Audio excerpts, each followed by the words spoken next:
Hello friends, आप सबों का ममता मिश्रा कुकिंग चैनल पे सुस्वागतम। आज मैं शेयर करने वाली हूँ soft spongy tasty south Indian recipe idli. साथ ही इडली के बैटर को बनाने का full detail information useful tricks और टिप्स के साथ आप सबों को बताने वाली हूँ, जिससे एक बार में ही आपकी भी इडली एकदम हेल्दी, टेस्टी और बढ़िया बन करके रेडी हो जाएगी। तो चलिए फटाफट इसे बनाना स्टार्ट करते हैं।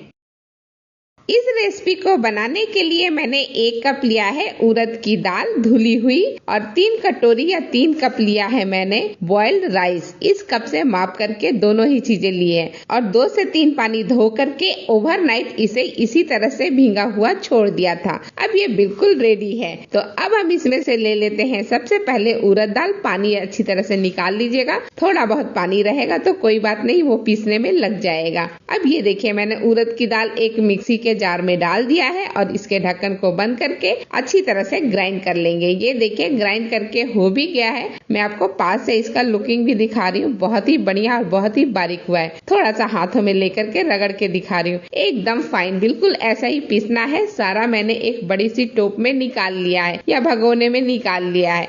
अब चावल की बारी है, तो थोड़ा थोड़ा करके चावल हम डालेंगे। 3-3 चम्मच में एक बार में डाल रही हूँ और इस तरह से बैचेज में हम चावल को भी पीस करके रेडी कर लेंगे। और अगर आपको पानी की जरूरत हो तो जिसमें चावल को भिगो के रखा था, ये उड़द की दाल को भिगो के जिस पानी में रखा था, वही पानी थोड़ा सा ऐड कर लेंगे और फिर ढक्कन बंद करके ग्राइंड कर लेंगे। ये देखिए ग्राइंड होकर के रेडी हो चुका है। ये थोड़ा सा दरदरा रहेगा, बहुत बारीक नहीं होगा जैसे उड़द का दाल बारीक हुआ था, हल्का सा कसर बाकी रह जाएगा। अब इसे भी मैं उसी भगोने में निकाल लेती हूँ जिसमें उड़द पीस करके निकाला था। एक पहला बैच है, इसमें मैंने सारा डाल दिया है। ठीक इसी तरह से बाकी के बैचेस भी मैं पीस करके रेडी कर लूंगी और सब मैं इस बड़े से भगोने या टोप में निकाल लूंगी। अब इन सारी चीजों को अच्छी तरह से मिक्स कर लीजिए जिससे कि चावल और उड़द की दाल का पिसा हुआ बैटर मिक्स हो जाए। ये देखिए बहुत ही बढ़िया तरीके से मिक्स हो चुका है। अभी आपको इसमें पानी वानी कुछ भी डालने की जरूरत नहीं है। अब इसे ढक करके 7 से 8 घंटे के लिए खमीर उठने या फर्मेंट होने के लिए एक साइड में रख देंगे।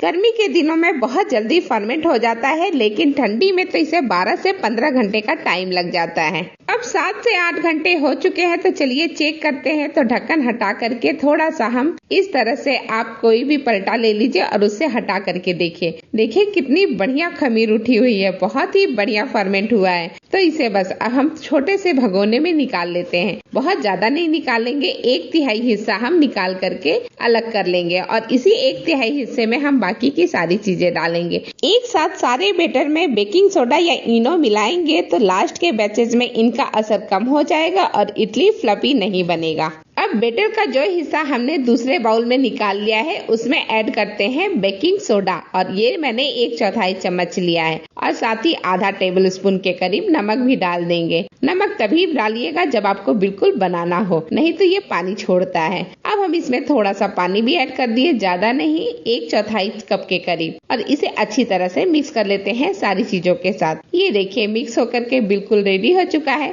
जैसे मैं कंसिस्टेंसी दिखा रही हूँ बिल्कुल ऐसा ही बैटर का होना चाहिए, बिल्कुल रिबन की तरह नीचे गिरे। चलिए अब हम इडली के साँचे में इसे डालते हैं। तो पहले साँचे को थोड़ा सा ग्रीसी बना लेते हैं। तो इसके लिए कोई भी कुकिंग ऑयल ले लीजिए और सारे खांचों में आप हल्का हल्का सा तेल लगा दीजिए, बहुत ज्यादा मत लगाइएगा। एक जो साँचा है उसे मैंने रेडी कर लिया है। ठीक इसी तरह से बाकी के सारे साँचे को मैं रेडी करूंगी। मैं आपको पास से भी दिखाती हूँ, बहुत थोड़ा थोड़ा सा ही मैंने इसमें तेल लगाया है, यानी कि कुकिंग ऑयल लगाया है। अब ठीक इसी तरह से बाकी के साँचे भी रेडी हो चुके हैं। तो चलिए अब बैटर को हम सारे साँचे के खाकों में डालते हैं। तो 1-1 स्पून ले लीजिए बैटर और इस तरह से डालते रहिए। एक लेवल में रखिएगा, बहुत ज्यादा मत भरिएगा और बहुत कम भी मत भरिएगा। ये देखिए एक साँचे को मैंने कंप्लीट भर दिया है। ठीक इसी तरह से बाकी के सारे साँचों को भी मैंने बना करके रेडी कर लिया। ये रहे सारे के सारे। अब चलिए इसको सेट कर देते हैं। तो पहले हम बीच वाला डाल देंगे और इसके बाद लास्ट में डाल देंगे ऊपर वाला साँचा और फिर इसको ऊपर के स्क्रू से अच्छी तरह से टाइट कर लेंगे।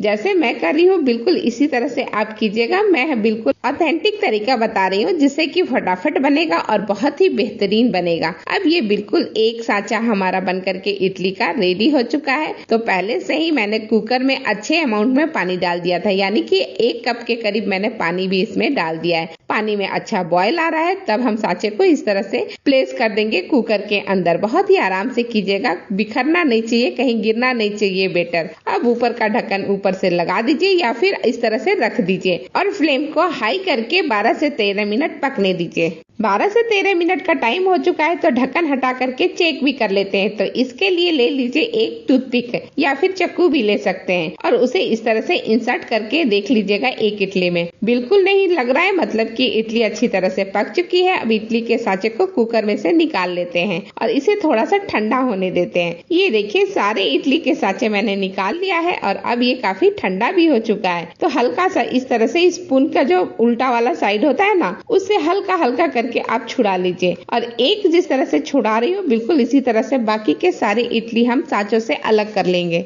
ये देखिए मैं पास से आपको इडली एक दिखा भी रही हूँ, कितना स्पॉन्जी और कितना बेहतरीन बन करके रेडी हुआ है। तो चलिए इसे गर्मा गर्म सर्व करते हैं। सर्विंग प्लेट में हेल्दी, स्वादिष्ट, स्पॉन्जी, फ्लफी, सॉफ्ट इडली बन करके बिल्कुल रेडी है। एक इडली को तोड़ करके दिखाती हूँ कि ये कितनी बेहतरीन और कितनी जालीदार बनी हुई है। ये लीजिए मैं तोड़ के दिखा रही हूँ, बहुत ही बढ़िया, बहुत ही सुंदर। इसके साथ खाई जाने वाली स्वादिष्ट चटपटी सांभर और नारियल की मस्त वाली चटनी की रेसिपी मैंने पहले ही दे रखी है, डिस्क्रिप्शन में लिंक शेयर किया है, आप अवश्य देख लें। आज की रेसिपी अगर आपको पसंद आती है तो वीडियो को लाइक शेयर करें, चैनल पर नए हैं तो सब्सक्राइब अवश्य कर दें और ढेरों कमेंट्स भी किया कीजिए। इसी के साथ ये वीडियो मैं यही समाप्त करती हूँ। आप सबों का धन्यवाद। Thank you.